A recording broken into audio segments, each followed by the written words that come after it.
வணக்கங்க. எல்பெத்தில் உலக செய்திகளுக்கு உங்கள் அன்போடு வரவேற்கிறேன்.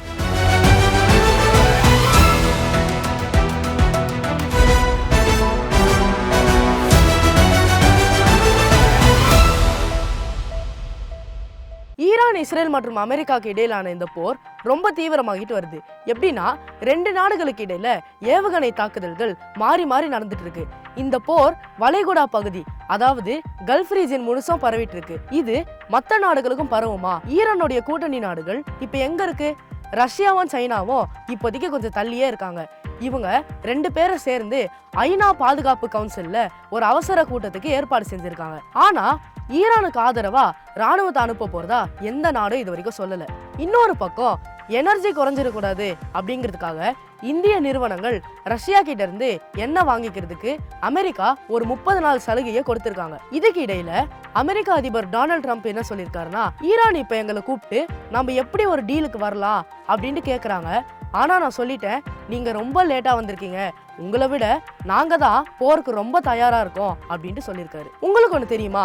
ஈரான்ல நடக்கிற இந்த போர் அர்மேகதான் போரையும் இயேசு கிறிஸ்துவனுடைய சீக்கிரமான வருகையையும் கொண்டு வரதுக்காக தான் நடக்குது அப்படின்ட்டு அமெரிக்க படைகளுக்கு சொல்லப்பட்டிருக்கு. நம்ம தலைமுறையில இந்த சம்பவங்கள் நடக்கிறத நம்ம பாக்குறப்போ பைபிள் தீர்க்க தரிசனங்களும் யூத ரபிக்கள் இத பத்தி எப்படி புரிஞ்சிருக்காங்க அப்படிங்கறதையும் நம்ம தெரிஞ்சுக்கலாம். பல ரபிக்களுடைய தீர்க்க தரிசனங்கள்ல இந்த பெர்சியா, அதாவது ஈரானுடைய ஆட்சி தான் முக்கிய எதிரியா சொல்லப்பட்டிருக்கு. சுமார் 2000 வருஷங்களுக்கு முன்னாடி ரபி ஷீமோன் பார் யோகாய் என்ன சொல்லியிருக்காருன்னா, இஸ்ரவேல் தேசத்துடைய கல்லறைகள்ல ஒரு பெர்சிய குதிரை கட்டப்பட்டிருக்கிறத நீங்க பாக்குறப்போ மேசியாவுடைய காலடி சத்தத்தை எதிர்பாருங்க அப்படின்னு சொல்லியிருக்காரு. அதாவது பெர்சிய ராணுவம் இஸ்ரவேல்ல மரணங்களை ஏற்படுத்தும் போது இறுதி மீட்பு ரொம்ப பக்கத்துல இருக்கு அப்படின்ட்டு அர்த்தம். ரொம்ப முக்கியமான இன்னொரு விஷயம் என்னன்னு பாத்தீங்கன்னா, ஈரானுடைய உயர் அதிகாரியான அயட்டோலா அலி காமேனி பூரிம் பண்டிகைக்கு முந்தைய ஒரு ஓய்வு நாளான ஷபாத் ஜாகோர் அன்னைக்கு கொல்லப்பட்டிருக்காரு. அன்னைக்குதான் யூதர்கள்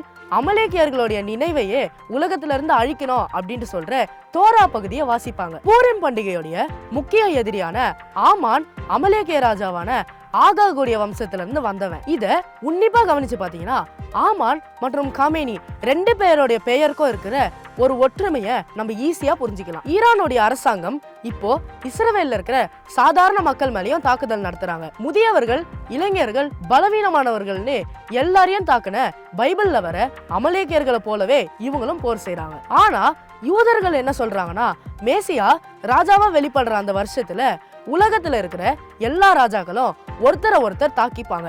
குறிப்பா பெர்சிய ராஜா அரேபிய ராஜாவை தாக்குவாரு. இப்போ ஈரான் பக்கத்துல இருக்கிற அரபு நாடுகளை தாக்குறது ரொம்பவுமே ஒரு சுவாரஸ்யமான விஷயம்.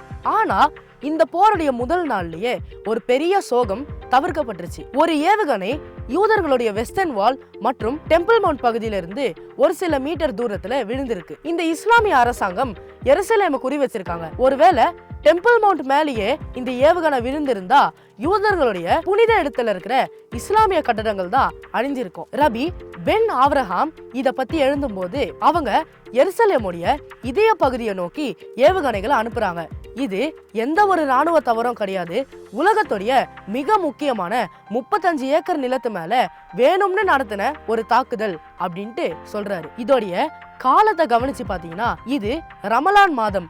அந்த தாக்குதல் நடந்த நேரத்துல ஆயிரக்கணக்கான இஸ்லாமியர்கள் அங்க தொழுகை செஞ்சுட்டு இருந்தாங்க. இஸ்லாமின் பெயர்ல செயல்படுறதா சொல்ற இந்த ஈரான் அரசு ஜயனிஸ்ட் அமைப்பை அழிக்கணும்னு ஒரு காரணத்துக்காக தங்களுடைய சொந்த மக்களையே கொன்னு அல்-அக்ஸா மசூதியவே அழிக்க துணிஞ்சிருக்காங்க. மதத்துடைய அடித்தளத்தையே தகர்க்க நினைச்சு நாங்க தான் மதத்துடைய பாதுகாவலர்கள்னு அவங்க எப்படி சொல்றாங்க அப்படின்ட்டு தான் ரபிகள் இன்னைய வரைக்கும் கேக்குறாங்க. இந்த இஸ்லாமிய அரசாங்கத்துடைய வீழ்ச்சி 3ஆம் தேவாலயத்தை கட்டுறதுக்கான வழியை உருவாக்கலாம். சுமார் 2500 வருஷங்களுக்கு முன்னாடி யூதர்களை விடுவிச்சு எருசலேம்ல தேவாலயத்தை கட்ட அனுமதி கொடுத்த பெர்சிய பேரரசர் கோரேசு அப்படிங்கறத நம்ம மறந்துடக்கூடாது. வேதாகமத்துல ஏசாயா 45வது அதிகாரம் 1வது வசனத்துல கோரேசு ராஜா ஆண்டவரால தான் அபிஷேகம் பண்ணப்பட்டவர் அப்படின்ட்டு குறிப்பிடப்பட்டிருக்கு. ஆனா அவர் மேசியா கிடையாதுங்க. அதே போல இப்போ பெர்சியாவுடைய, அதாவது ஈரானுடைய பின்னணியில இருந்து ஒரு தலைவர் எழும்பணும்.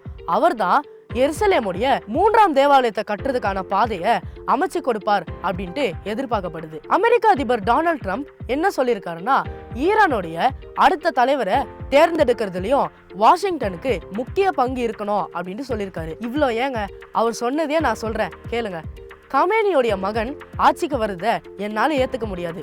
ஈரானுக்கு அமைதியையும் ஒற்றுமையும் கொண்டு வர ஒருத்தர் தான் நமக்கு தேவை. அப்படிப்பட்ட ஒரு தலைவர் யாரா இருக்க முடியும்? அவர் தான் ஈரானுடைய முடிசூடா இளவரசரா இருந்து நாட்டை விட்டு வெளியேறிய ரேசா பால்வி. அயட்டோலா அலி காமேனிக்கு பதிலா அவர் தான் அடுத்த தலைவரா வரணும் அப்படின்ட்டு ஈரான் மக்களே விரும்புறாங்க. இவரு ஏப்ரல் 2023ல ஈரான் மற்றும் இஸ்ரேல் மக்களுக்கு இடையில அமைதியை கொண்டு வரதுக்கான எருசலேம்ல இருக்கிற வெஸ்டர்ன் வால் பகுதிக்கு விசிட் பண்ணியிருக்காரு. இவரோட இந்த பயணம் யூத தேவாலயத்தை கட்ட உதவிய கோரேஸ் ராஜாவுடனான வரலாற்று தொடர்பை வெளிப்படுத்துச்சு.